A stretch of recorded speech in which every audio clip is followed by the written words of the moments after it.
Welcome to the Deep Dive. Today we're getting into the Garmin Fenix 8. It's that latest premium sports smartwatch everyone's talking about. Right, and we know you, our listener, the learner, you want the essentials. Exactly. What's new, what's good, what are the potential snags, but without, wading through pages of specs. So our mission today is really to pull out those core nuggets about the Fenix 8, help you get informed, fast. We've looked at a lot of reviews, especially digging into what the 5K runner had to say, and of course, DC Rainmaker's super detailed analysis. Okay, let's jump in then. The first thing that kind of jumped out at me was the naming. Seems like they've shaken things up a bit. They really have. So the Fenix series, you might remember the one with the MIP display, memory, and pixel. The one that's great in sunlight. That one. It's now being called Fenix 8 Solar. But the Epix line, the one with the bright AMOLED screen, Yeah, the colorful one. that's now just Fenix 8. Simple as that. The Epix brand itself seems to be, well, on the shelf for now. Huh. So basically they took two watches that were pretty much identical inside, just different screens, Exactly. Software, features, all the same mostly. and put them both under the Fenix name. It does make the lineup look cleaner, I suppose. It definitely simplifies it from one perspective. And if you're specifically after that MIP display, the Enduro series is still carrying that torch. The new Enduro 3 keeps the MIP screen. Okay, that makes sense. So moving to the watch itself, the Fenix 8. Oh. What are the big new things design-wise? I saw photos with this, like orange stripe. Ah, yes, that orange bit between the buttons on the right. It's not just for looks, interestingly. Oh. It actually houses the speaker and the barometer and gives them some protection. Seems like they borrowed that idea from their descent dive watches. Clever. And the buttons themselves, I read they're leak-proof. What's going on there? That's actually a pretty neat bit of engineering for durability. Instead of a physical connection going through the case, they use an inductive connection. Think like wireless charging, almost. There's no actual hole in the inner case for the button mechanism. Wow. Okay, so less chance of water getting in. Precisely. The feel might be a touch different initially. I think the 5K runner noted that, but they seem solid. Right. And the watch face, that's always the first thing you notice. Heard some initial takes weren't exactly glowing, especially from the 5K runner. Yeah, the default one they ship with maybe didn't wow everyone right out of the box, but the customization available for the watch faces is apparently a big step up. Ah, classic Garmin, always options. Always options. You can still build your own in the Connect IQ app, download tons of free ones, or even buy premium designs now. They're saying it's like their most flexible watch face system yet. Okay, beyond the face, how you actually use the watch, the UI. That's seen some changes too, hasn't it? It has, and it looks like part of a bigger Garmin strategy, trying to make the experience more consistent across their watches. Like bringing different lines together. Sort of blending elements from the Epix Pro, the Forerunner 965, maybe even the Venu 3. The idea seems to be a more unified feel, whichever Garmin you pick up. That's smart. Less relearning if you switch models. Right. So what specific changes will you see day to day? Well, the widgets, or glances, they look a bit more polished. Charts use more screen space, look cleaner, and you can tap on them now to get more detail, which is handy. Less menu diving. Nice. What about the main settings menu? That can be a maze sometimes. They've definitely tackled that. It's been significantly reorganized. Things you use often are higher up, and related settings are grouped more, let's say, logically. Good. Yeah, the 5K runner pointed that out as a real positive. Should help new users and, frankly, existing users find stuff easier.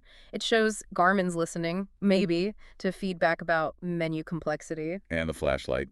That became such a fan favorite. Glad to see it standard now. Absolutely. Yeah. That LED flashlight from the Fenix 7 Pro and Epix Pro, it's on every Fenix 8 model now. Same setup. Yep, 3 white brightness levels, 1 red light for night vision. Still super practical, gets mentioned all the time as a feature people actually use. And the heart rate sensor. Still the same reliable one. It is. It's the same Elevate Gen 5 optical sensor as the last Pro models. Hardware-wise, it can do ECG. Right, the electrocardiogram. But that feature is still only switched on for users in the US right now. Okay. Now the big headline stuff. Voice and speaker features. That's new territory for Fenix, isn't it? It really is. And it enables quite a few new things because there's now a physical speaker and microphone actually on the watch. So you can. What? Take calls. Yep. Take calls from your wrist if your phone's nearby. You can talk to your phone's voice assistant like Siri or Google Assistant. Through the watch. Through the watch, yeah. Yeah. There's also an offline Garmin voice assistant for some basic tasks. You can play music out loud from the watch speaker and even record voice Okay, notes. let's unpack that. The offline Garmin assistant. Yeah. How does that work? Is it like, hey, Garmin? Not quite Hey Garmin. You press and hold the pop right button. It's meant for simple stuff you can do without needing the internet, I like see. starting a run, setting a timer, asking what's my heart rate, saving your location, controlling music. It's handy for basics. Any quirks? The phrasing can sometimes be a bit specific, like the 5K runner mentioned needing to say, show me the timer instead of just timer, little things like that. And using your phone's assistant, Siri or Google, how smooth is that? You access it via the apps menu. The watch basically acts like a Bluetooth mic, sends your command to the phone. But the answer comes back on the phone. Exactly. The answer comes from your phone, not the watch speaker, so it's more like a remote trigger. Okay. And taking calls on the wrist. How's the quality? It works like a standard Bluetooth headset using the watch mic and speaker. You can dial from the watch, pick contacts, transfer calls back to the phone. What the sound? It's reported as, okay, decent. But like most watches, if you're outside with a lot of noise, it's going to struggle a bit. Predictable, really. All right. And the voice notes feature. Could be useful. Definitely. It's another offline thing in the apps menu. Record quick memos. You can even turn on geotagging so you know where you recorded it. Where do they save? On the watch for now. Garmin says they're planning an update so you can transfer them to your phone, which would make it much more practical long term. Okay, let's switch from talking to the watch to tracking with it. Sports and navigation changes. The screen where you start an activity looks different, I saw. It does. It's got this horizontal split now. Your favorites and recently used activities are right there at the top. Easier access. That's the idea. Then below that, there's a folder with all the other sport profiles, trying to speed things up for your common workouts. And inside a sport profile, the settings. Big change there. All the settings for specific sport data fields, alerts, everything are now in one long, continuous scrolling list. Ah, like Cento does it. A bit like that, yeah. The thinking is it makes features less hidden, especially if you're new to Garmin and don't know where to look in the old nested menus. Makes sense. And for navigation, if you're using courses or maps. There's a new saved area that pulls together your courses, save locations, waypoints, all that nav stuff in one place. Easier to find your routes. Hopefully. And when you're actually following a course during an activity, they've sort of structured it into 3 lanes. Lanes. Yeah, you've got your normal data screens, then there's a dedicated music control page, and then a lane for navigation and settings. You access the nav lane by swiping over to controls. Dedicated nav lane. Useful. Or redundant. Mixed feedback, actually. Some reviewers, including the 5K runner, felt it sometimes just duplicated info you already have on your data pages. And there were some early mentions of a slight issue with Climb Pro showing up correctly in that lane. Okay. Now, probably the biggest new capability is the diving stuff. Built-in dive computer. That's huge. It really is. It positions the Fenix 8 in an interesting spot, more capable than, say, an Apple Watch Ultra running a third-party app. Like Oceanic Plus kinds. Right, but not as advanced as Garmin's own dedicated dive computers, like the Descent MK3i. So what dive features does it have? It covers the basics for recreational diving well. Single gas, multi-gas like nitrox, gauge mode, apnea modes for free diving, plus a dive planner and the key data fields you need underwater. But what's missing compared to the high-end Descent? You don't get wireless air integration, can't see your tank pressure on the watch, no wireless dive network for seeing other divers, no diver readiness score, no trimix support for technical diving, none of the really advanced modes. Gotcha. They mentioned an EN1331 teen certification. What does that actually mean for someone just snorkeling or doing a reef dive? It's a pretty tough European standard for dive equipment. It means the watch went through a whole battery of tests. Temperature shocks, impact resistance, saltwater corrosion, pressure tests, button function underwater, readability. So it's properly tested for diving. Exactly. It's certified against that standard down to 40 meters. That's separate from its general 100-meter water resistance rating. It basically gives you assurance it's built and tested for recreational diving, countering that idea you need some crazy depth rating for just normal holiday diving. How does it work in the water? Does it start automatically? Yep. It kicks in when you go below about 4 feet or so. Shows your depth, time, NDL, ascent rate, the usual stuff. You use the buttons to change screens. Gives you alerts for ascent rate, safety stops, deco limits. And stops when you surface. Automatically ends the log a few minutes after we're back on the surface. One small quibble mentioned by the 5K runner and others was the surface interval timer resets if you dip below 4 feet again, even briefly. But having it built in, no subscription needed. That's a plus. Huge plus, especially if you're diving somewhere with spotty internet where relying on a phone app and subscription could be a pain. Okay, back to basics. GPS and heart rate accuracy. Right. Still the gold standard? Pretty much. It uses the same hardware as the Fenix 7 Pro and Epix Pro, the multi-band dual frequency GPS, and the Elevate Gen 5 heart rate sensor. And the performance. Testing by both the 5K Runner and DC Rainmaker shows it's basically identical to those previous models, which means, yeah, excellent. Still top tier for tracking runs in cities or hikes in mountains. Definitely. Still industry-leading GPS accuracy in tricky conditions, right up there with what Apple and Sunto are doing.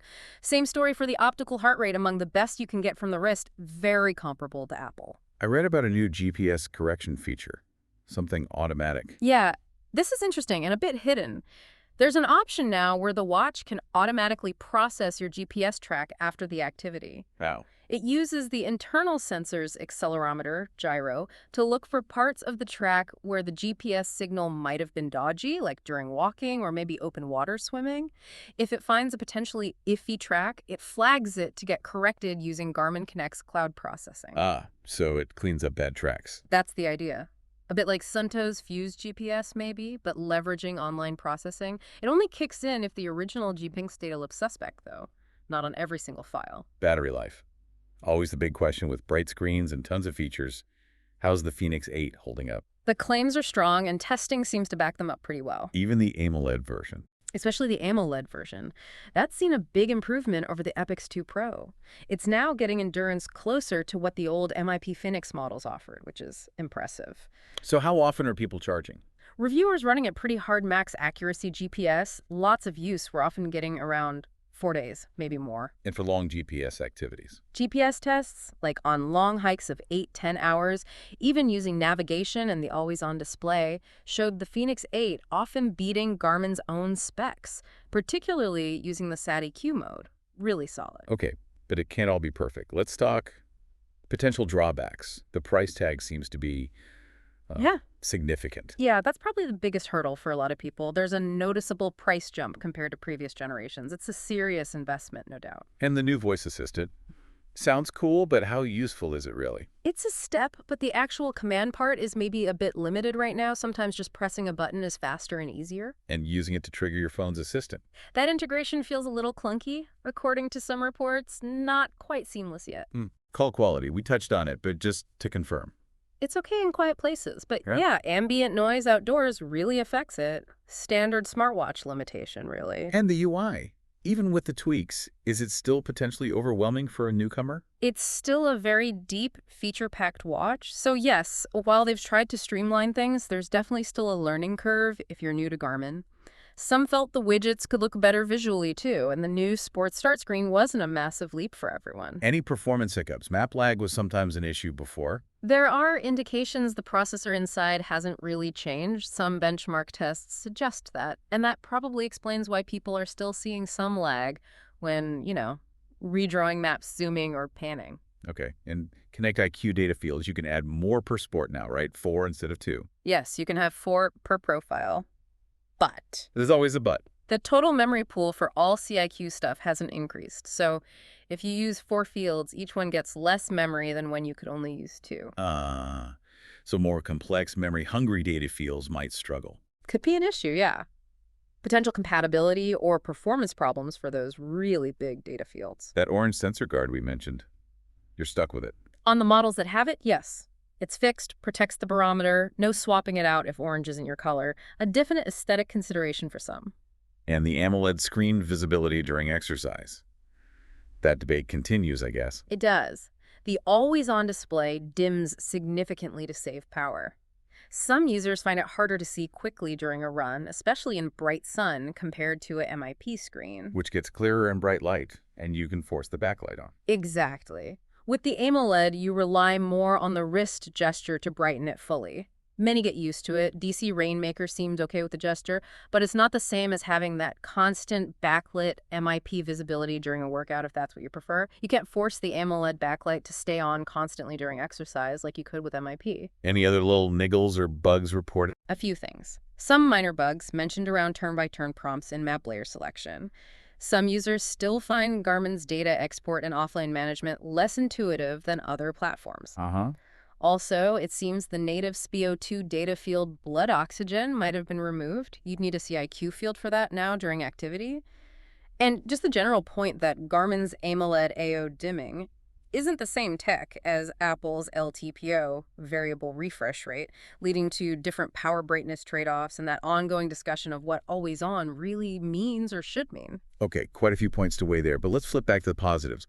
What are the absolute standouts? Definitely the improved watch faces, especially on AMOLED. They look great and are super customizable. Big leap in solar charging performance on those models. Battery life overall, especially for AMOLED. Huge improvement there, yes. Getting the larger 1.4-inch screen option on the smaller 43mm and 47mm bodies is great for usability without the bulk. The new inductive buttons for durability. Yep.